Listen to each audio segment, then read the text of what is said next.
พี่น้องวันนี้มาอ่าเอกกิจกรรมนะครับอยู่วัดทุ่งสว่างโพชัยได้อพี่น้องเด้อ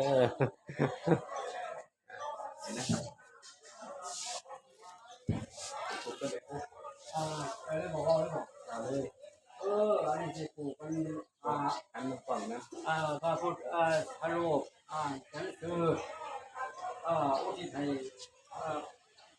ผู้ที่ลงรับไปแล้วผู้ที่ตายไปแล้วผู้พระพุทธรูปหรือว่าคนว่าตามศรัทธาพระพุทธเจ้านะปลูกพระพุทธเขียนวาดรูป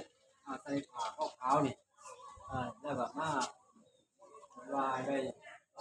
ระลึกถึงคุณพระพุทธคุณพระสงฆ์อันนี้ตั้งที่ตั้งใจในการ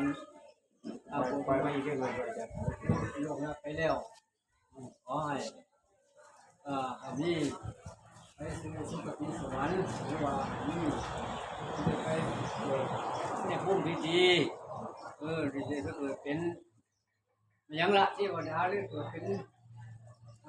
ย่างกรรมเฮาเฮ็ดกรรมไว้คงเชื่อพระพุทธศาสนา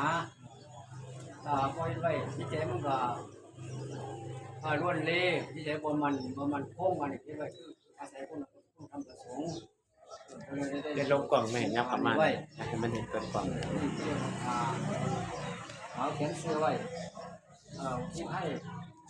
ด่วนคุณพ่อลงบรรลือเสียงน้องบรรลือเสียงทุกคนละทุกเม่งกันละทุกกองบุญเขียนไว้ประเภทนี้ภาษามันกล่าวไว้สิเป็นสืบต่อกันมาต่อมาจะไปตามประเพณีสานเอาแต่ภาคกลางนั่นบอกจักอาจจะมีเป็นบาง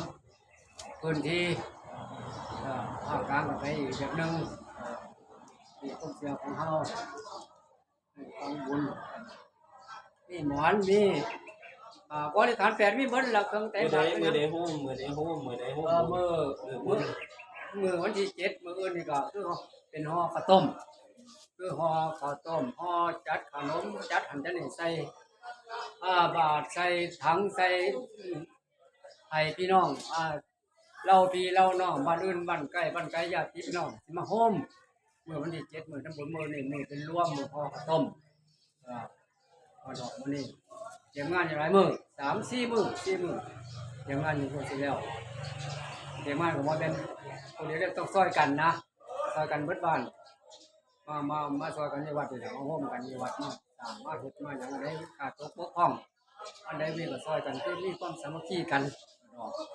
สมัยแต่เก่านั่นคืออยู่บ้านเฮ็ดส่วนตัวเองมันก็ใช้งบประมาณหลายแต่ผมเฮ็ดอยู่บ้านก็มี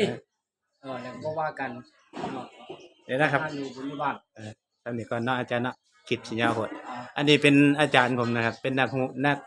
นักปราชญ์อาจารย์ผู้หนึ่งนะครับนะสอนผมตั้งแต่อยู่ป .1 เลยนะครับนี่เพิ่นได้70กว่าแล้วเด้ครับ70กว่าแล้วอาจารย์80แล้วแม่ผมได้60 78นะ80แล้วเนาะเรียนอยู่ผมอยู่17ปีนี่นะครับอาจารย์ซ้ำนี้ก็นะครับเนาะพอกันใน EP หน้ากันแล้วกันเนาะพี่น้องสวัสดีครับ